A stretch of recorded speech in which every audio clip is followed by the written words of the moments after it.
Zacchaeus Onumba Dibiezwe was born in 1914. His early education took place at St. Stephen's Primary School, Anambra State, Nigeria. But the premature death of his father meant that his formal education could no longer continue. However, through self-learning, he was able to undertake and pass examinations, eventually earning a place to study economics at the London School of Economics and Political Science. He would become the first company secretary and legal advisor to the African Continental Bank, became the first commissioner for finance and then agriculture in the government of the East Central State. Through self-learning and a quest for knowledge, Zedo Dibiezwe attained far greater success than in his original circumstances. He died on July 16, 1975.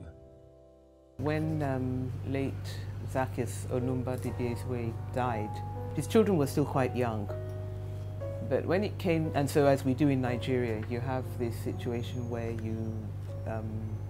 when you come to significant anniversaries, then you hold the party that you would have held if you had been old enough at the time of the death.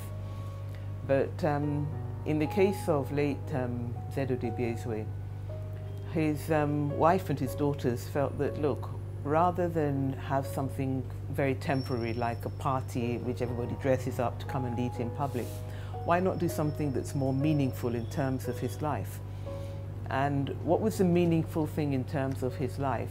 That was the importance of books. That's what led to the founding of the library.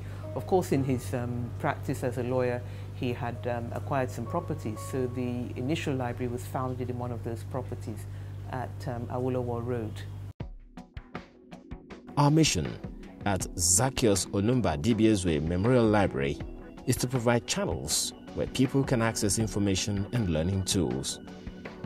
To achieve this, we have established projects within the community. Our first project, CATHY, an acronym for Catch Them Young, is a monthly reading program involving local government primary schools.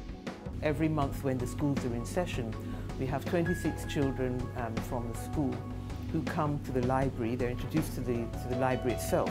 What they will have done is that they would have read a book that would have been given to them in advance, and we just sort of discussed the story, what they thought, how they saw particular aspects of it, and thereafter they become regular. Many of them become regular library users. It's very rewarding because you see the children really opening up under the influence of exposure to books. But of course, once you've done that for 26 children a month, one immediately becomes aware that you're just scratching the surface of the problem. And so the next project that we have is the Oasis Project. The Oasis Project establishes libraries in local government primary schools. Our first Oasis Project was established at St. George's Primary School, Falomo, in 2004.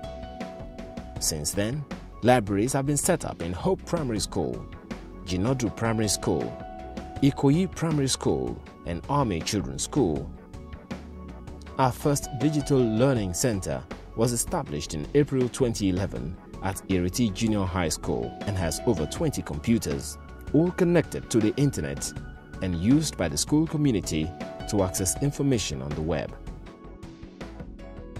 We also have a mobile library project that provides library services to government schools and prisons. Within Ikoyi community itself lies a prison community where we have as much as over 1,500 inmates.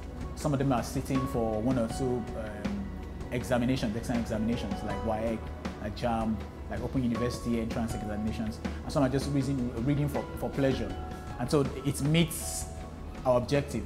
And so we are much more encouraged to actually put more resources into such services. Our core values, which are accountable stewardship, measurable positive difference, and prioritizing the use of resources, guide the way we work and have ensured the success of our projects so far. Now, we hope to expand access to knowledge beyond secondary schools and prisons. The capacity to read creates a hunger for you to want to know as well. And that doesn't have to be books.